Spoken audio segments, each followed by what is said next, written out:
It started with silence, not the peaceful kind, the kind that settles after a storm, but a thick, oppressive silence that swallowed the usual hum of life in Oak Haven, Pennsylvania.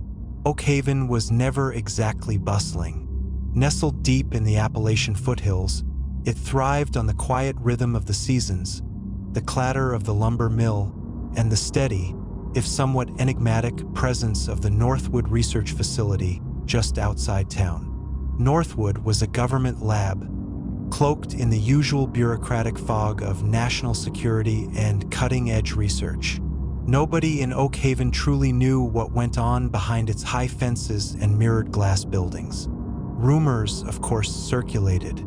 Everything from secret weapons development to weather manipulation to, whispered in the darker corners of the local diner, experiments on things none of us could comprehend. Most people just shrugged it off as government nonsense and went about their day. Northwood provided jobs, and that was all that mattered. Then one morning it was simply gone. Not physically gone. The buildings were still there, stark and silent against the backdrop of the autumn woods ablaze with color, but operationally gone. The steady stream of unmarked vehicles that usually snaked in and out vanished. The faint, industrial hum that sometimes carried on the wind, even that was absent. The guard booth stood empty, gates swung wide open, like a gaping maw in the perimeter fence. The local news, usually quick to report on a cat stuck in a tree, was strangely mute. Whispers started, louder this time, tinged with unease. The lumber mill foreman, old Mr. Henderson, swore he'd seen military trucks speeding away from Northwood in the dead of night, their headlights cutting through the pre-dawn fog. Mrs. Gable, who lived closest to the facility, claimed her dog had been howling incessantly the night before, a low, terrified whine unlike anything she'd ever heard. I'm Ethan, and I'm Oak Haven's resident semi-failure. Dropped out of college, bounced between dead-end jobs, currently freelancing by fixing up old computers and doing odd tech jobs for the few businesses in town that still bothered with such things. Truth be told, I was bored, utterly, soul-crushingly bored. Oak Haven offered little in the way of excitement, and the silence from Northwood, this sudden, inexplicable void, felt different, intriguing. So naturally, I did the stupid thing. It started with curiosity, a harmless poke at the edges of the mystery.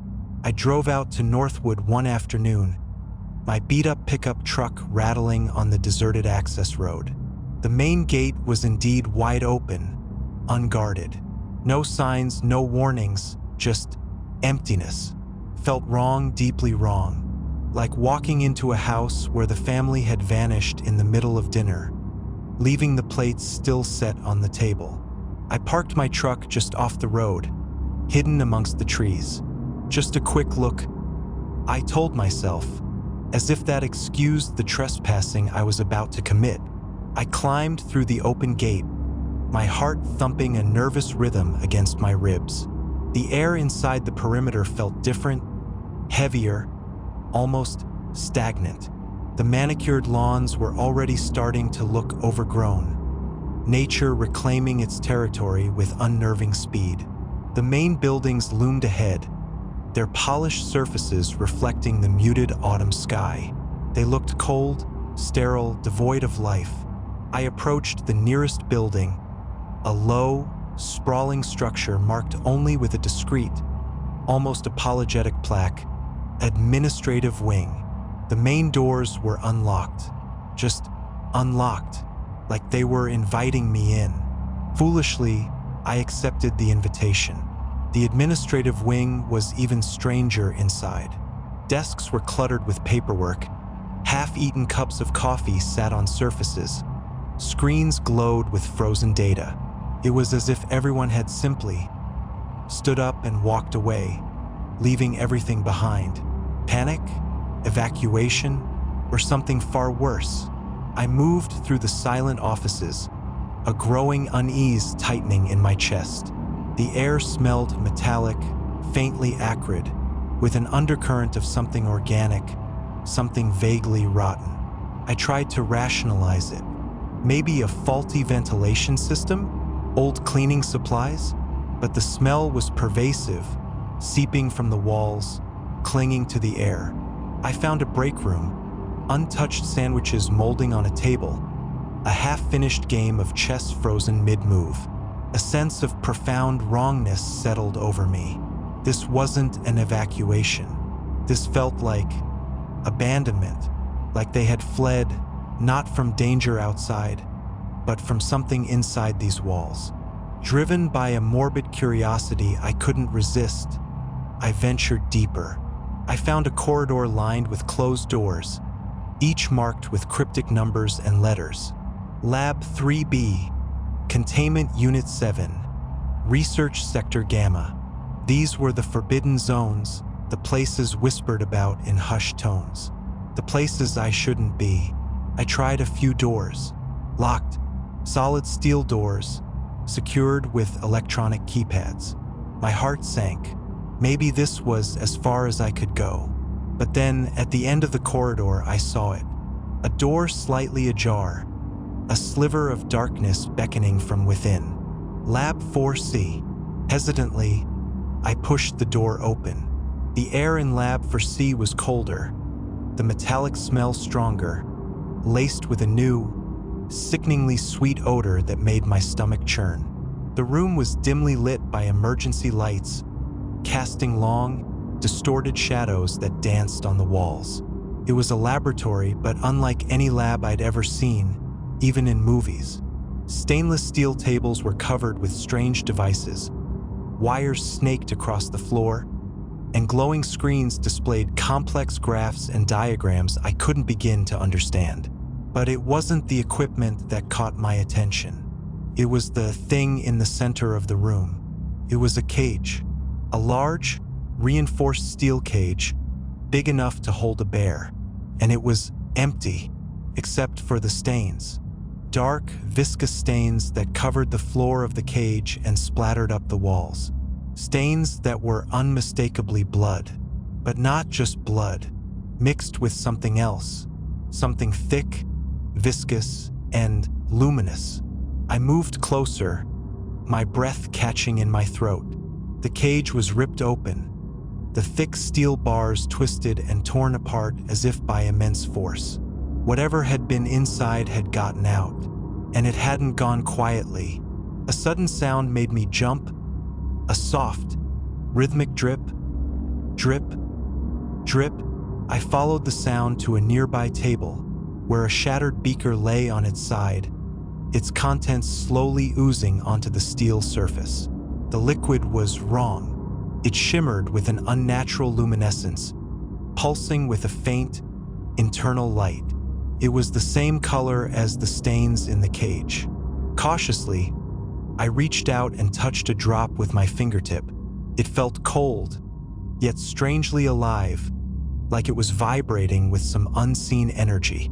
I recoiled instinctively, wiping my finger on my jeans. A prickling sensation spread across my skin, a burning itch that made me want to scrub my hand raw. Panic began to gnaw at the edges of my bravado. This wasn't just a deserted lab. This was a crime scene. Or worse, this was the aftermath of something terrible. I needed to get out. Now, I turned to leave, and that's when I saw it. On the wall behind the cage, scrawled in what looked like blood, were words. Not random scribbles, but words. Legible words, written in a shaky, desperate hand. They awoke. God help us all. The blood ran cold in my veins. They awoke? What the hell was this place doing? What had they been keeping in that cage? Driven by a desperate need for answers, I ignored the primal scream in my brain urging me to run. I started searching the lab, frantically rummaging through scattered papers, overturned equipment, anything that could shed light on what had happened here. I found files, folders, hard drives, all abandoned in the chaotic aftermath. It took me hours, fumbling through the dimly lit lab, my heart pounding with each creak and groan of the buildings settling around me. I managed to power up a few computers, their screens flickering to life with forgotten data. Most of it was technical jargon, scientific gibberish that meant nothing to me. But buried within the digital detritus, I started to piece together fragments of the truth. Project Chimera. That was the name that kept appearing. Project Chimera. It sounded ominous, mythical, and the reality, as I slowly uncovered it, was far more horrifying than any myth. Northwood Research Facility wasn't just a government lab. It was a biological research facility, and Project Chimera, it was their ultimate project, their forbidden fruit. From what I could gather from fragmented reports, leaked emails, and hastily scribbled notes, Project Chimera was an attempt to enhance, to push the boundaries of evolution, to splice genes, combine species, create something more. They were playing God, tinkering with the building blocks of life itself. Their focus, it seemed, was on a specific type of organism, something referred to in the documents as Subject Zero. Its origins were unclear. Some reports hinted at extraterrestrial samples, others at deep-sea discoveries. But whatever it was, it possessed unique genetic properties, properties that held the key, they believed, to unlocking untold potential. They started small, experimenting on animals, mice, rats, primates. The early experiments were disturbing. Mutations, deformities, rapid growth, aggressive behavior. But they persevered, driven by a terrifying ambition. They refined their techniques, honed their methods, pushing further and further into the unknown. And then they moved to human trials. The documents became more fragmented, more redacted. As I delved deeper, ethical concerns were mentioned, oversight committees were bypassed, warnings were ignored. They were operating in the shadows, driven by a desperate urgency, a belief that they were on the verge of a breakthrough that would change the world, or destroy it. Subject Zero, the initial organism, was just the starting point. They were using its genetic material to create something new, something hybrid, something they called Chimera. Creatures that combined the strengths of different species engineered for specific purposes. Soldiers, workers, perhaps even thinkers. The possibilities in their twisted minds were limitless, but they were playing with fire. And fire, as I was about to discover, has a way of burning out of control. The last logs I found were chilling. They documented a rapid escalation of problems, increased aggression in the Chimera subjects, unpredictable mutations, resistance to containment, and then the awakening. Subject Chimera 7 has exhibited signs of advanced cognitive function. Subject Chimera 7 has breached containment protocol. Subjects are demonstrating rapid adaptation and learning. Subjects are evolving. Evolving. That word echoed in my mind, sending shivers down my spine. They hadn't just created something new. They had unleashed something that was changing, adapting, becoming something else. Something beyond their control. The last entry in the log was simply containment failing. Evacuate. God help us. That was it. Silence. And then, Oakhaven's unsettling silence. The metallic smell in the lab seemed to intensify, the air growing colder, heavier. I had been so engrossed in the data, so caught up in the horror of what I was discovering, that I hadn't noticed sounds. Faint sounds at first, almost imperceptible. But now they were growing louder, clearer. Scraping sounds, scratching, low growls, and something else. A wet, sucking sound like something moving through viscous fluid. They were inside the building. The Chimera subjects. They had breached containment, escaped the labs, and were now hunting. My breath hitched in my throat. I was trapped, alone in this deserted facility with creatures bred in nightmares, creatures that had evolved beyond human comprehension. Creatures that were now undoubtedly aware of my presence. Terror, raw and primal, gripped me. This wasn't a mystery anymore. This was survival. I scrambled away from the computers, my chair clattering to the floor. I needed to get out of Lab 4C. I needed to get out of this building, out of Northwood, out of Oakhaven, if possible, out of this reality. I stumbled back towards the door, my eyes darting around the lab, searching for any sign of movement. The shadows seemed to deepen, to writhe, to take on grotesque shapes.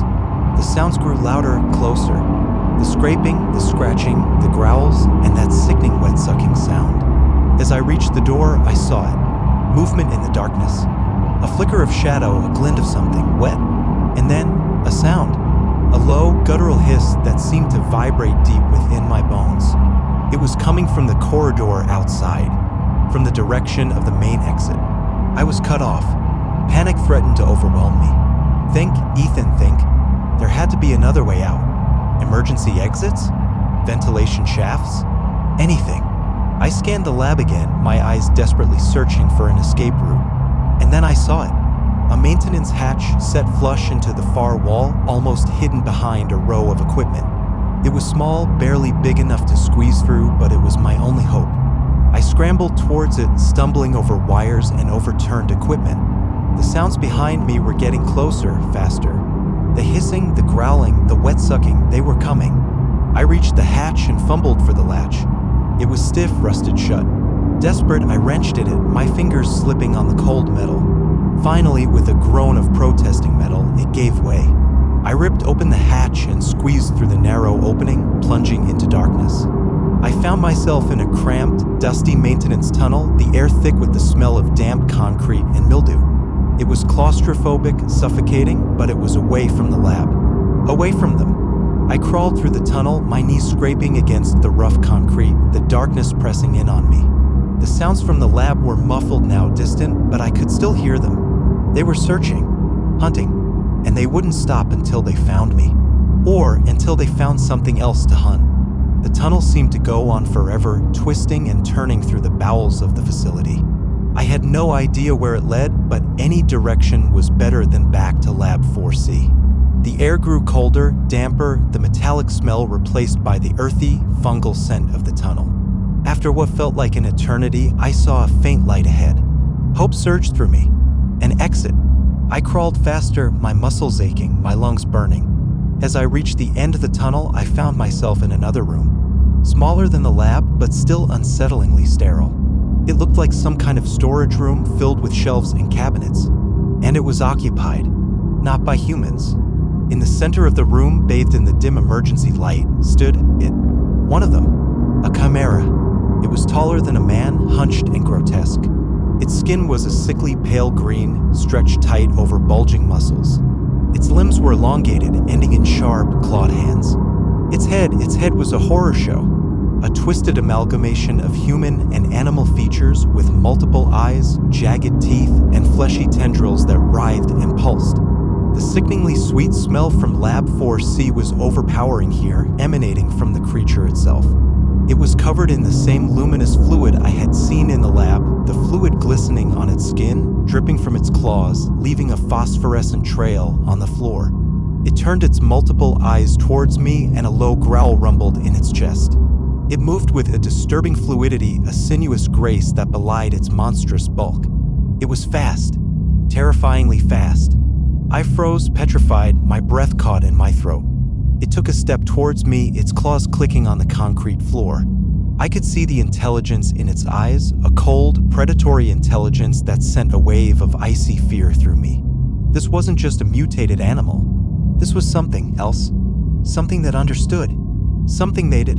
I knew with a chilling certainty that I was about to die. Trapped in this subterranean room, face to face with a monster of my own species making.